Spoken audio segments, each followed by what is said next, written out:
Hey, welcome back to another episode of the One Row. My name is David, and well, we're not in the normal filming location today. We're in the pool, and normally when I take you outside of the speakeasy or outside the house, it's because I want to show you something or I want to have a just conversation, and it's kind of popped in my head and decided to do this. Uh, and this is not. I don't want to show you anything in the pool. It's not that kind of video. I mean, we're gonna keep it classy. There's no. Uh, none of that other kind of content, right? This isn't one of those types of websites. This is YouTube. We keep it classy here on YouTube.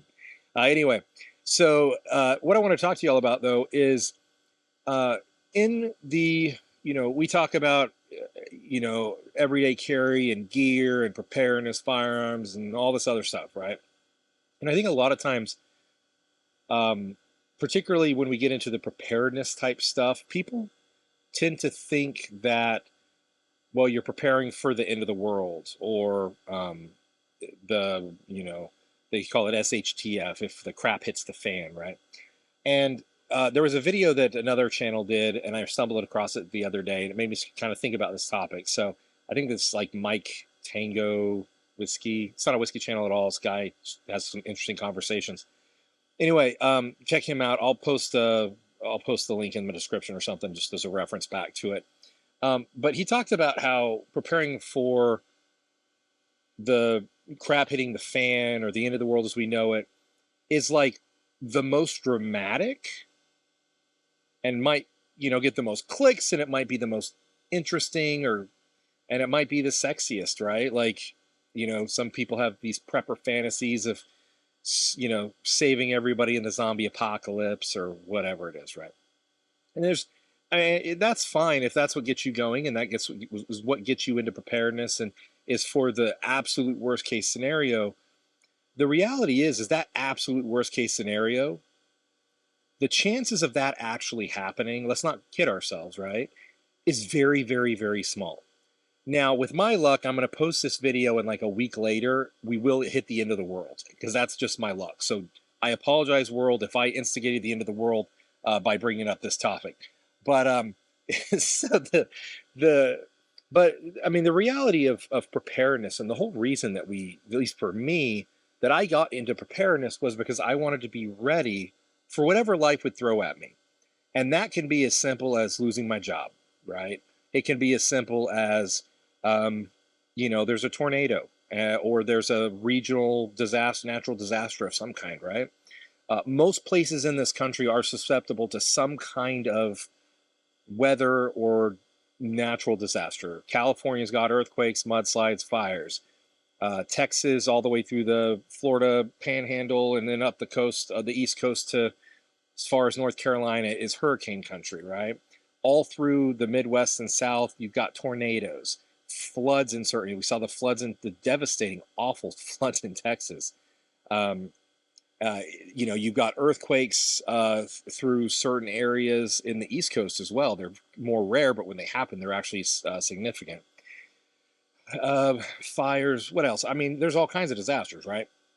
And some of them are really weird disasters. Like there was that that train derailment. I think it was in Ohio a couple years ago in like 2021.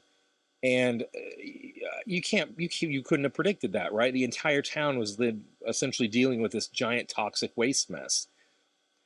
Whatever the disaster, and those are like regional disasters, but you got, again, personal disasters, right? The loss of a breadwinner, right? Maybe you pass or your wife passes and you're relying on that income to survive. You lose your job, your company shuts down and you get laid off, and you've got to survive for a couple months and get back up on your feet.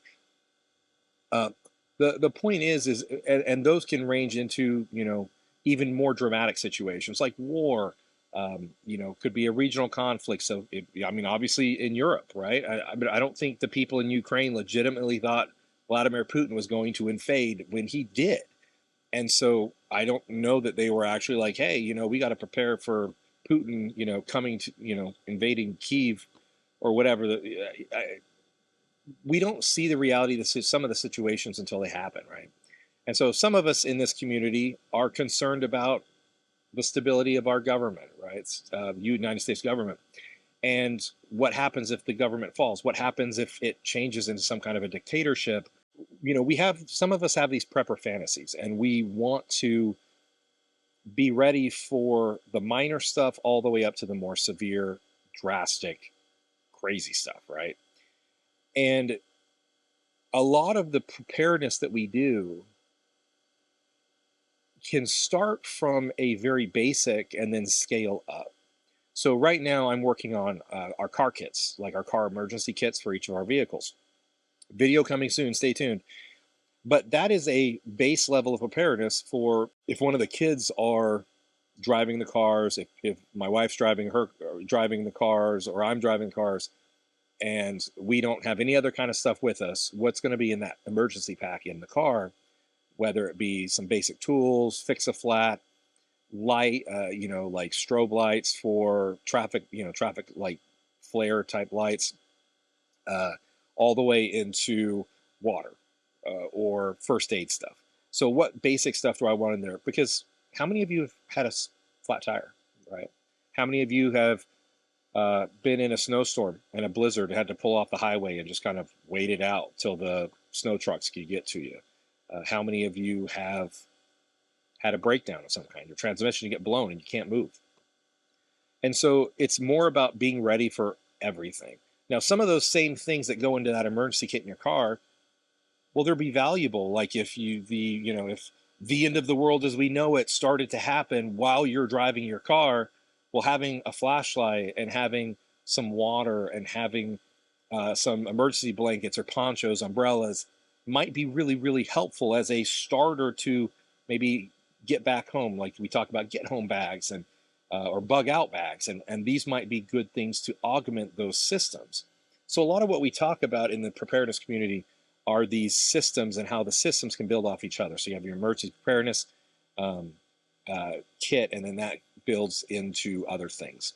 So where I'm going with all of this is, even though the giant mega disaster end of the world as we know it thing is the sexy thing, the cool thing, the thing that gets our blood pumping, um, I don't think most of us actually think that's the thing that's going to happen.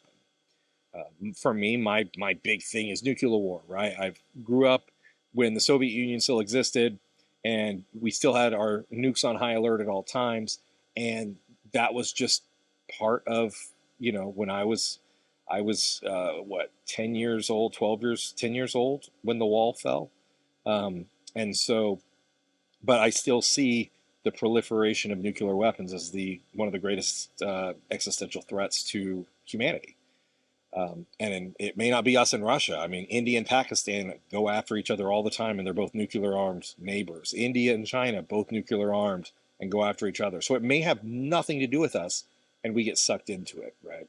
For those of you that are like, oh, those things will never happen, I hear you, and you're probably right. It probably won't. Nuclear war probably won't happen. Like end of the world type nuclear war will probably never happen. The comet will probably not hit us during our lifetimes. The whatever, the super bug that makes COVID look like the real COVID. I don't even want to get into COVID. COVID's just, I'm not going there. But like the real super bug that kills 50% of the population, some Ebola like bug that becomes airborne, and not to get, I don't want this to be a negative video. I'm happy. I'm in the pool. I'm having a great day. And anyway, the point being, uh, those very, very low probability things that could happen are things that we should aim towards, but still keep in mind that the more likely thing are the hurricanes and the tornadoes and the regional disasters and the earthquakes, and the even more likely losing your job, losing a loved one that you're financially dependent on, having your house burned down, having a tragic car accident that leaves you or a family member in really bad shape. Those are the things that are more likely to happen than the very, very low probability but more impactful events. Um, the thing is when you're going through that more common event, you losing a loved one, you losing your job, you losing something that you depended on, even though that's a higher probability And globally, it's a very low impact, but it very much affects you and it affects your loved ones and your family. That's something that you need to prepare for, because to you in that moment, that can be as devastating as a global disaster. So my whole point in this video is simply to say, prepare for the things that are most likely to happen first. Prepare for the less likely, lower probability things happening second. Use the momentum from the first to build into the second. Because a lot of the same things that you were trying to do, some of the same preparedness things that you were going to do for one apply to the other. So with all that being said, hopefully you enjoyed this video. If you did, please smash that like button. Subscribe to the channel if you haven't. We'll see you next time.